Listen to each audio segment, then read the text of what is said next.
Oi, gente, bom dia, boa tarde, boa noite. Eu não sei em que horas do dia que você está assistindo e escutando isso daqui, mas eu sou a Mari Serrano e eu tenho o prazer imenso de estar com um convidado aqui para a gente fazer uma conversa muito importante hoje, que é falar sobre direitos humanos. E eu tô aqui com o Anderson Pirota. Ele é sociólogo e cientista político.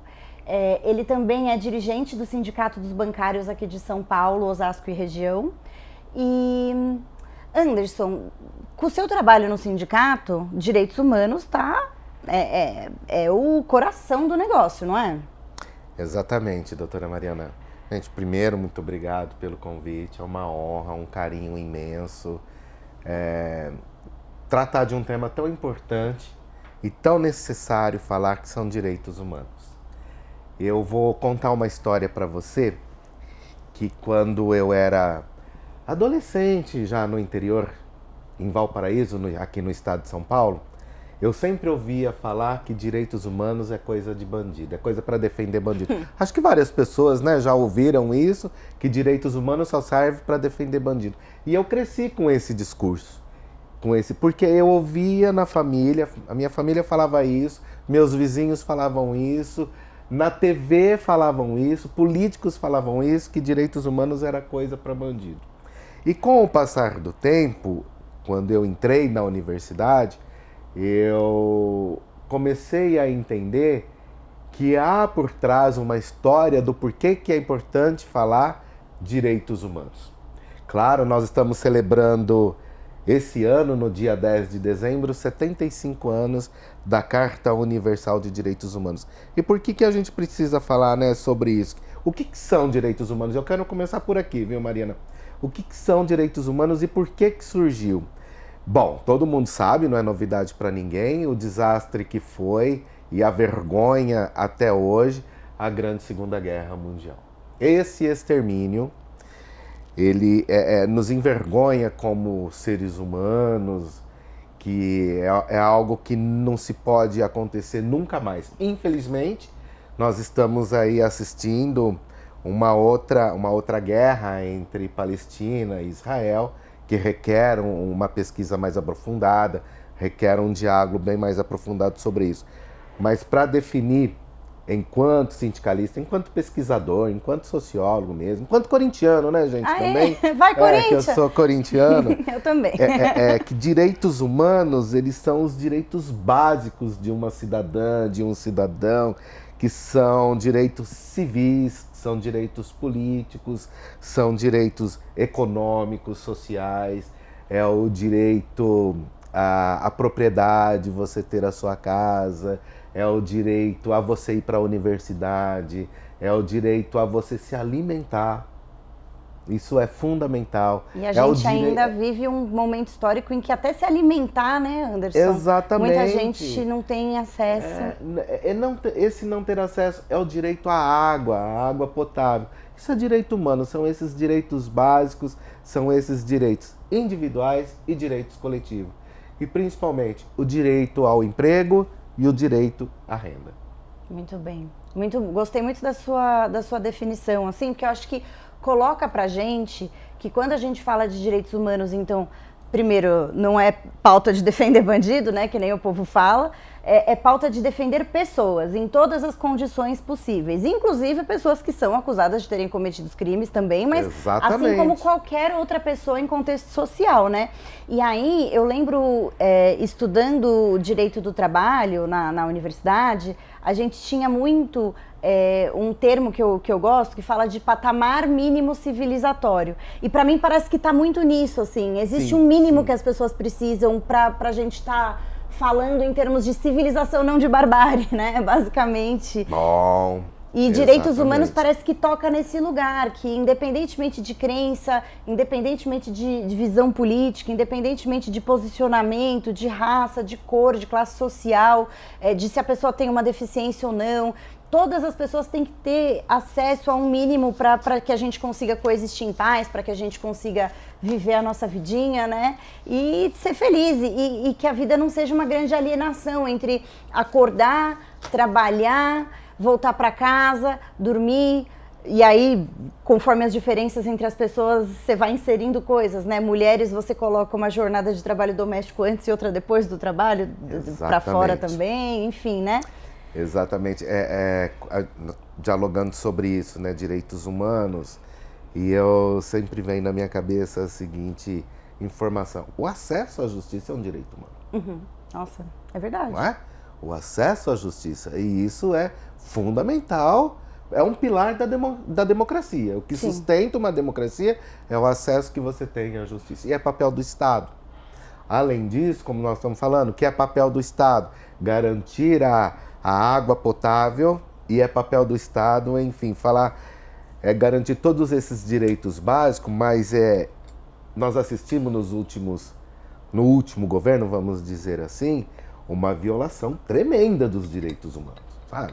Uma coisa vergonhosa, nos assustavam. Vinha um discurso carregado que todo mundo poderia dizer o que quiser, escrever o que quiser nas redes sociais. Então, por isso que hoje é muito legal dialogar contigo sobre isso, da importância de sempre falar sobre direitos humanos. Nós não podemos voltar ao passado. Como você tocou o caso da barbárie, nós tínhamos uma grande tarefa naquele momento das eleições, que era ou a civilização ou a barbárie. Era uma coisa assim, não era porque era fulano ou porque era cicrano. Nós tínhamos um posicionamento enquanto seres humanos. A linha ficou muito dividida ali, né? Ficou muito claro, né? Exatamente. Eu, nas minhas pesquisas, eu fiquei um pouco assustado. A avalanche de discurso de ódio. E era um discurso de ódio que ele vinha disfarçado de: é a minha opinião. Não, cara pálida, não é a sua opinião. Não é. Quando você profana, quando você escreve, quando você fala, quando você berra discurso de ódio, isso é crime. Você está violando um direito do outro de viver. Porque todo discurso de ódio, doutora Mariana, ele descamba para uma violência física. Isso é assim... E não é só violência física que é o problema também. As pessoas também têm moral, as pessoas também têm psicológico, as pessoas também têm... Quer dizer, para proteger a moral e os bons costumes, nada pode, mas a moral individual de quem está sendo ofendido numa fala homofóbica, por exemplo, não importa. Né? E quando você fala dessa coisa da gestão do governo do Bolsonaro e coloca esse ataque que ele fez aos direitos humanos, eu acho importante colocar também que você pode ver que ele tentava fingir, por exemplo, que não tinha falas racistas, embora houvessem falas racistas nas redes sociais, em tudo quanto é lugar, em discursos oficiais. Ele tentava fingir que ele não era machista, inclusive colocando a Michelle ali como uma das vertentes ali da campanha dele, embora ele fizesse falas machistas. Agora, LGBTfóbico, ele bradava como bandeira. Ele era orgulhosamente homofóbico. Ele era orgulhosamente, ele tentava fingir que ele não era machista, que ele não era racista, mas homofóbico ele usava como bandeira. E eu acho que isso é um sintoma aí é uma forma que é ocupada ali, que é vestida por essa direita ultraconservadora que a gente tem. Exatamente. E tudo isso que você está falando, doutora Mariana, o que é mais preocupante nisso tudo? Que isso acabou indo para um terreno que é o campo da internet. E que nós vamos voltar a abordar e falar isso com mais qualidade. Ô Anderson, mas assim, a gente está falando de direitos humanos e você falou também da questão de redes sociais e de homofobia, de ofensas, né, aos direitos humanos e tudo mais. Como é que você encara essa questão de a gente viver num mundo que, sei lá, 90% das nossas interações acontecem em redes sociais? Esse número eu inventei, tá, gente? Mas que uma boa parte das nossas relações acontece dentro das redes sociais ou perpassa pelas redes sociais. E como que você enxerga essas violações até de direitos humanos que acontecem dentro desse campo, assim, a partir da sua visão, né, como um dirigente, como um sociólogo e cientista político? Uau! É uma perguntona. Uau! Pois então, o que as pessoas entendem? Que a internet é um terreno sem lei, né? Que essas plataformas, Facebook, o Telegram, YouTube, Instagram, é uma terra sem lei. E não é. Isso é importante deixar claro. O que você escreve, o discurso que você prega na plataforma, na internet, nas redes sociais, principalmente se for discurso de ódio, isso tem um custo. Mas antes de responder isso, eu quero vir um pouquinho aqui atrás do porquê que as pessoas fazem isso na internet. Eu já vi mãe solteira ser agredida pelas redes sociais. Eu já vi um trabalhador, quando ele exerce o seu direito à greve, ele ser agredido porque ele está exercendo o seu direito à greve. Os fura-greve estão usando a rede social agora, né? Exatamente, né? E aí eu fico imaginando, o que tem por trás disso? Tem um combustível que se chama discurso. E não é novidade para ninguém que nós tivemos aqui, eu acho que agora bem menos, uma produção de discurso violenta, em massa, com muito dinheiro. Produziam discursos todos os dias para ser jogado na internet. Fake news e tudo mais, né? Tá aí a fake news, exatamente, muito bem lembrado. E isso me remete a umas pesquisas que eu fiz sobre Joseph Goebbels, que foi o mentor da propaganda hitlerista. Porque não basta você só ter o conteúdo, você tem que disseminar aquele conteúdo para que você se pareça com um deles. Isso é muito interessante de observar, de fazer essa análise, porque eu tive amigos de escola, amigos de infância. No começo da conversa eu falei que eu era adolescente em Valparaíso e a gente só jogava bola, ia pegar manga do outro vizinho, enfim, é aquela coisa de moleque do interior. E que em época de eleições ficam com a cara virada, porque eu estou num campo e o cidadão que é proletário, vou dizer assim. Claro que não é o dono de um banco que está ali conversando com você nas estar, redes, né? Sabe, brigando, exatamente. né? Mas quer estar de um lado de uma elite brasileira, que às vezes nem é elite, mas queira se comportar como tal, também disseminando aquelas produções de fake news, aquelas produções de discurso de ódio. Lembra da mamadeira de piroca? Lembro. Cadê Opa, como esquecer um ícone, né? Não é? Um ícone da antidemocracia brasileira como a mamadeira de piroca. Sim, foi uma coisa. E hoje eu fiz. Claro, né, que depois eu ainda perguntei, falei, e aí, onde tá esse negócio todo? Onde apareceu? Cadê a minha? Não chegou pelo correio a minha mamadeira de piroca. Não, uma coisa assim, qual é a escola que recebeu isso? Aquela produção de fake news é um discurso de ódio. Sim.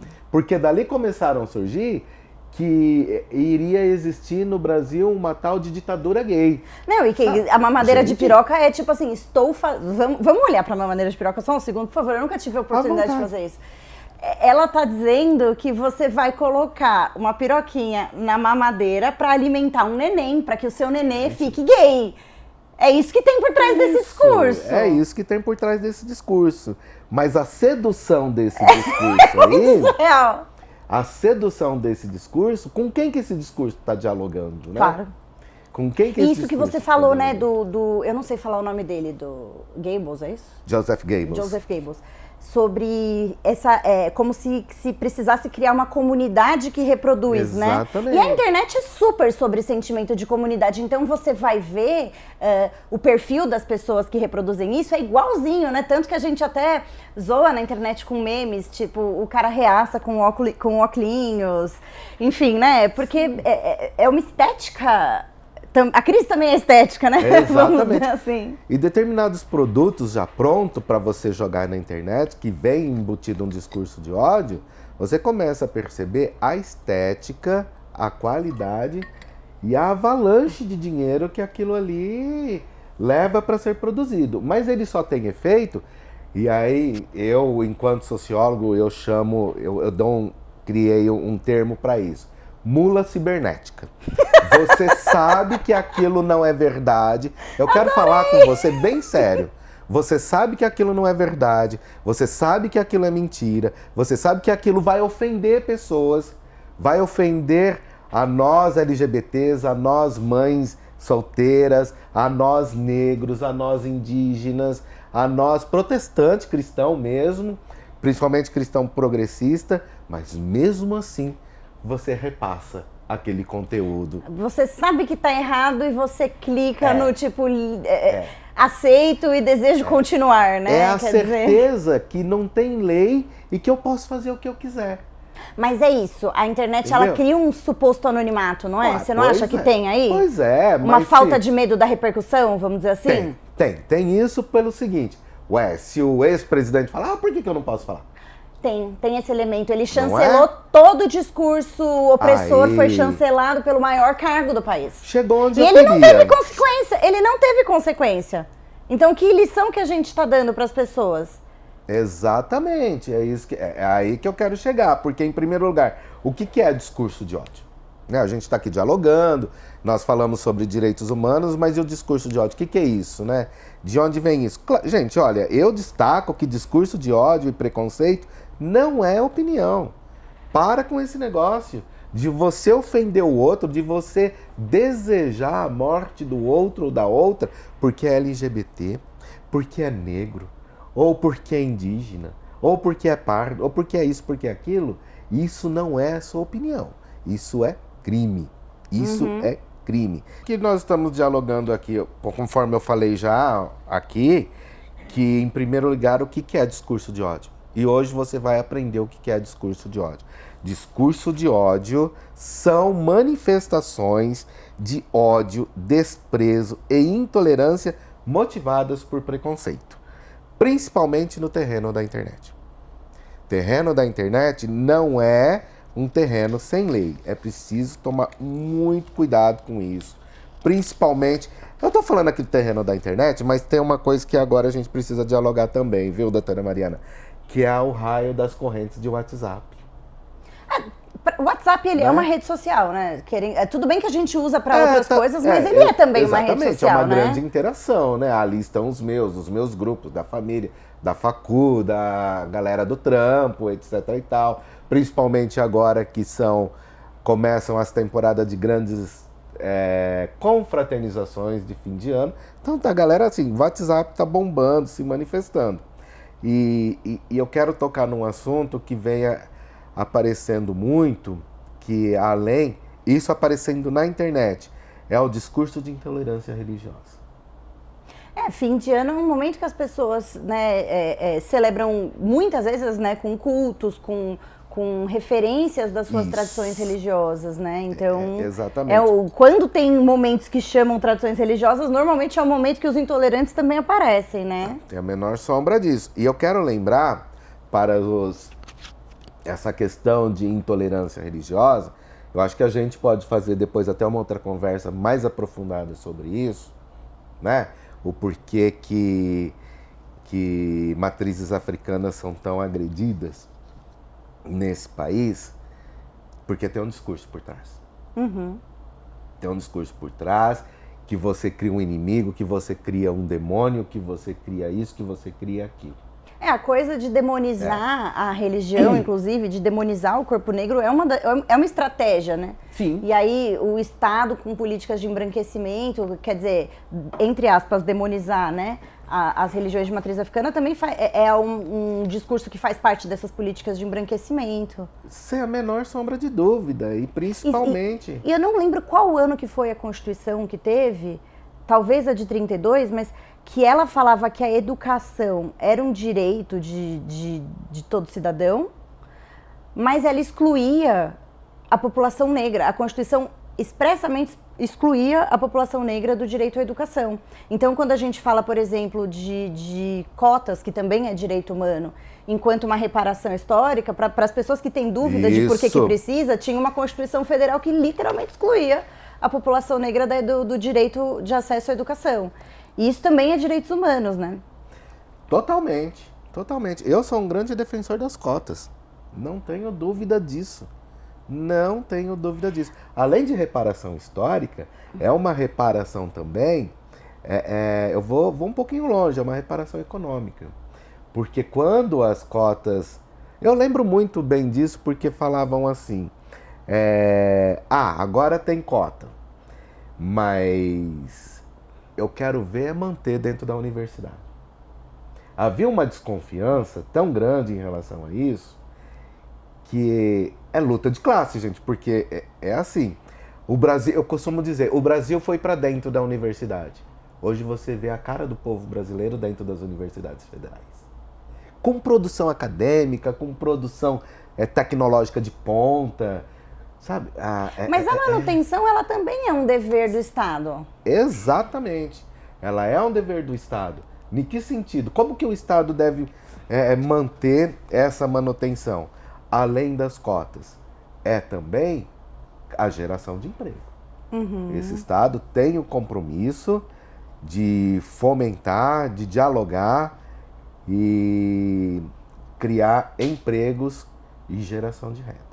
Porque esse Brasil que está saindo da universidade, que estão agora colando grau, que estão fazendo a sua festa, gente, um beijo para você que terminou a universidade, porque eu sei o quanto isso é difícil, porque nós que somos da perifa, usamos trem, metrô, meu Deus do céu, olha, e trabalha muitas horas de transporte público junto à universidade, né? Então, assim, o meu fraterno abraço, o acesso à ciência, meu carinho, ele é muito elitizado, né? Exatamente, parabéns, porque você tem que trabalhar e estudar e ainda vai fazer sua pesquisa, vai escrever o seu TCC, e aí o que você quer agora, né?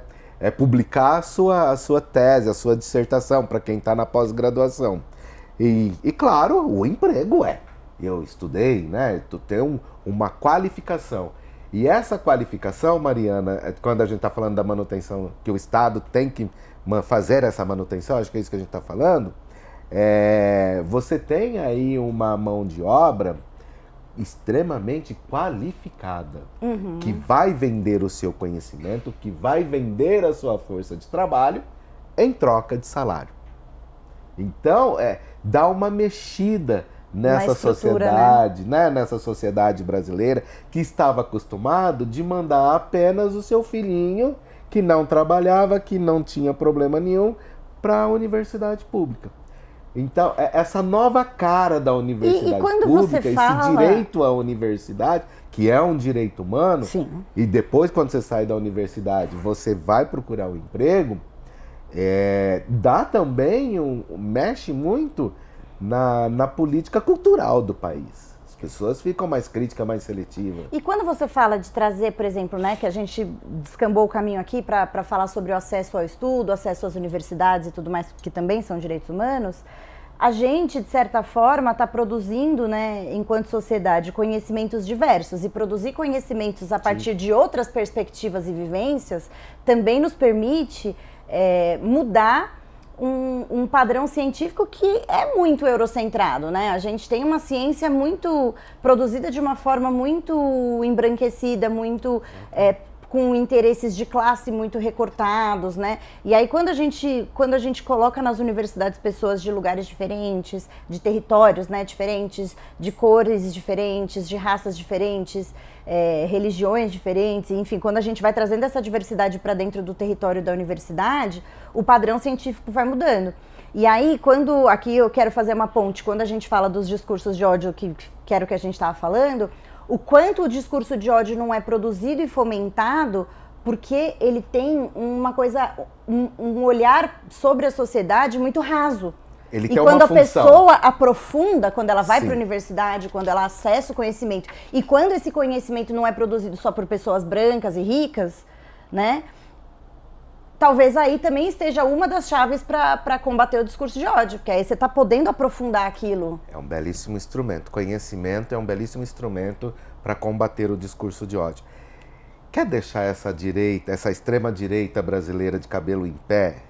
Porque eu tenho que cutucar, porque senão não sou eu. Vamos falar de mulheres negras que fazem pesquisas atômicas nesse país. Tem. Sabe? O lugar de uma mulher negra não é fazer pesquisa acadêmica, não é fazer pesquisa de medicina, não é fazer pesquisa, qualquer pesquisa. Só um detalhe, 2,5% da população acadêmica só é composto de mulheres negras. Da população acadêmica científica, e já sabe? Dá esse barulhão pesquisas. todo. E já dá esse barulhão todo. Então, nós vamos invadir sua praia. Nós chegamos num terreno que não tem volta. Nós vamos queremos invadir mais. Sua praia. Nós vamos invadir sua praia. Sim, nós queremos cultura, nós queremos direito, nós queremos salário, nós queremos renda, nós queremos acesso à universidade, nós queremos ocupar a cidade. Quando eu falo isso, teve uma vez um jornalista que me interpretou mal. Ele falou, ocupar como? Vai todo mundo acampar na cidade agora? eu falei, Madrecita de Guadalupe, não é possível, né? O que você anda lendo? Que tipo de informação você consome? Quando eu digo ocupar a cidade é nossa. Nós queremos ir ao cinema, nós queremos ir ao teatro, nós queremos frequentar restaurantes, públicos. Queremos frequentar. Não queremos ir pro Ibirapuera pagando estacionamento, pô, que absurdo. Sabe? São essas coisas. É o direito de circular na cidade com transporte público de qualidade. Gratuito, de preferência? De preferência, obviamente, nós somos dessa época e nós estamos vendo aí uma luta ferrenha dos trabalhadores do transporte público daqui de São Paulo, enfrentando inclusive um discurso de ódio, porque querem privatizar o serviço público de transporte público da cidade. E quando você tem essa situação privatizada, que visa apenas o econômico, né, o lucro de uma empresa, você fica limitado de andar na cidade. Já não é grande coisa andar aqui em São Paulo, né? E aí você acaba já é difícil pagando, mais. Né? Já é difícil pagando. Então, o direito à cidade, o direito de circular pela cidade, para onde você queira ir, é um direito humano. Uhum. Não é? Mas assim, mas vocês que são do Tatuapé para lá, na periferia, vocês têm que ficar na periferia. Não é você que determina onde nós queremos ficar. Nós vamos andar por onde nós quisermos. Vocês não vão chegar com uma política higienista e limpar o que vocês acham que é sujo e feio do seu lugar bonitinho. Exatamente. Você lembra quando no Higienópolis teve uma reclamação de bairro por causa da estação que atualmente existe lá e o pessoal foi fazer um churrascão na rua? É um pouco isso, assim, é claro que o churrascão na rua foi simbólico, né? Mas é porque eles não queriam pessoas... Eu não lembro o termo. Não, eu não quero... Diferenciadas. Eles não queriam pessoas diferenciadas no bairrinho deles. Exatamente. Eu não quero uma estação de metrô Aí no foi meu o churrasco bairro. dos diferenciados. Aí eu lembro dessa história. Foi assim, foi um escândalo aquilo. Porque formaram um grupo de moradores... Presta atenção. Formaram um grupo de moradores, fizeram um ofício, um abaixo-assinado, não sei o quê, para entregar para a companhia do metropolitano, porque eles não queriam uma estação de metrô. Aí é aquela hora que a gente fala assim, vocês moradores do Higienópolis, vocês ainda não são o capital. Exatamente. Porque a companhia de metrô ainda assim vai querer ganhar dinheiro com aquela estação ali. Exatamente. Porque eles não queriam que outras pessoas fossem circular no seu bairro. E é o caso da universidade. Existe essa elite que não quer que negros e LGBTs e mulheres, etc. e tal, indígenas, vão para a universidade. Porque sabe que vai mexer na estrutura. Uhum. E ir para a universidade é um direito. O acesso ao emprego e renda é um direito. O que a gente está falando aqui? É luta de classe. Porque se você não se movimentar, se você não for atrás de uma informação correta, você vai ser engolido por um discurso de ódio.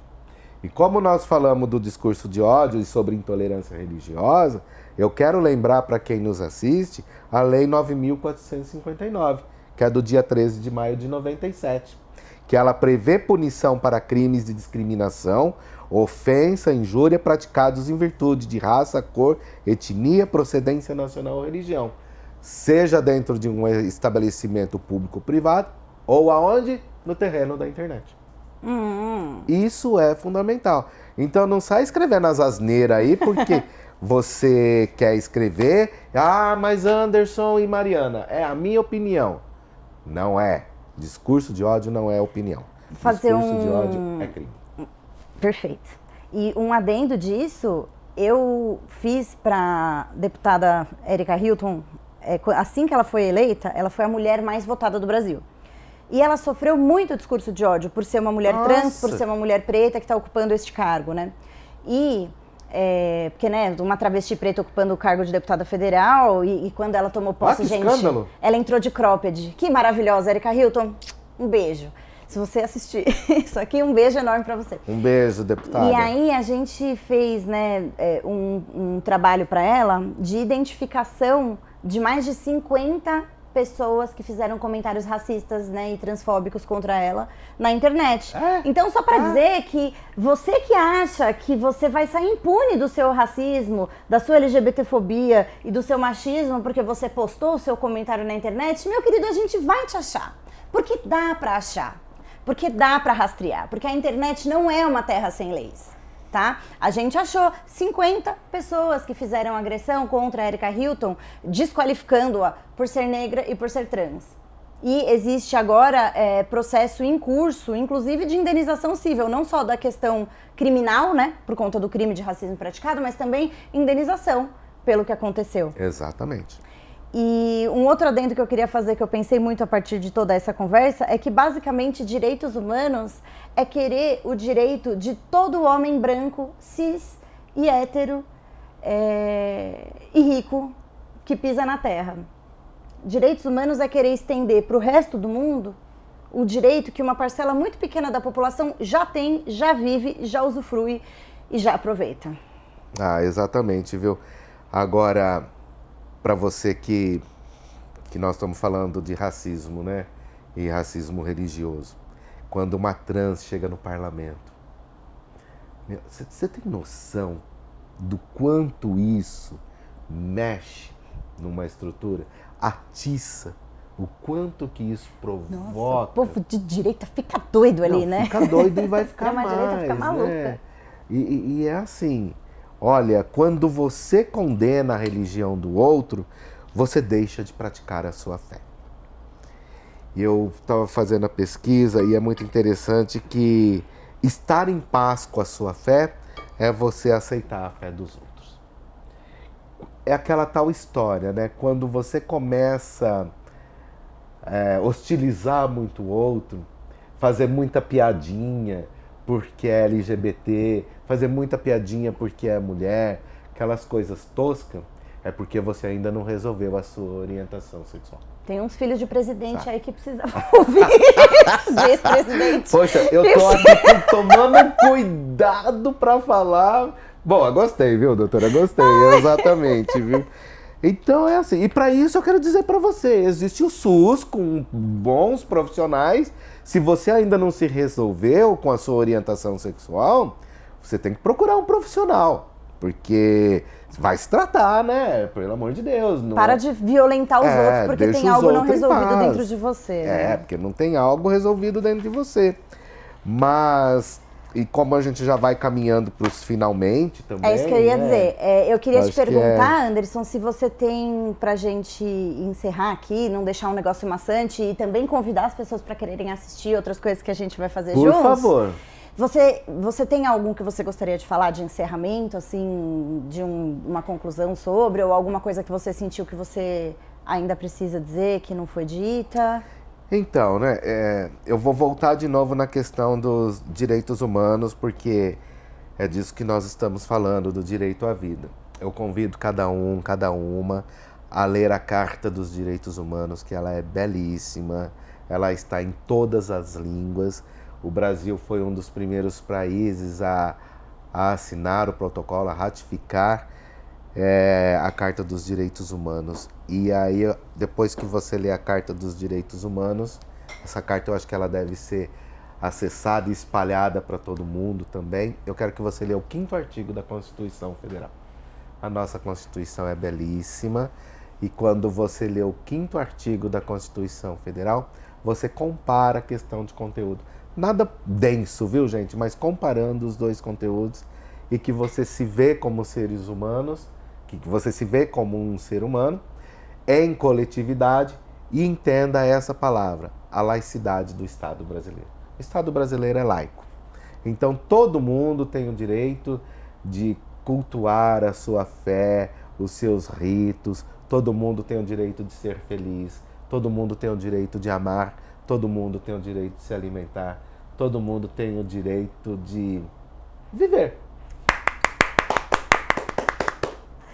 Muito obrigada, Anderson. Belíssimo. Belíssimo. Embolou tudo aqui. Imagina, belíssimo. Ficou belíssimo. Para quem ficou até aqui, eu queria agradecer, gente, em nome do Crivelli Advogados e também do Anderson, nosso convidado. Obrigado. E fiquem para as próximas. A gente vai ainda trazer bastante debate. Eu espero que vocês tenham gostado. Se tiverem qualquer observação, qualquer tipo de comentário, pode fazer, a gente vai ouvir e na medida do que a gente achar que é bacana, a gente vai responder, e, enfim. Obrigada.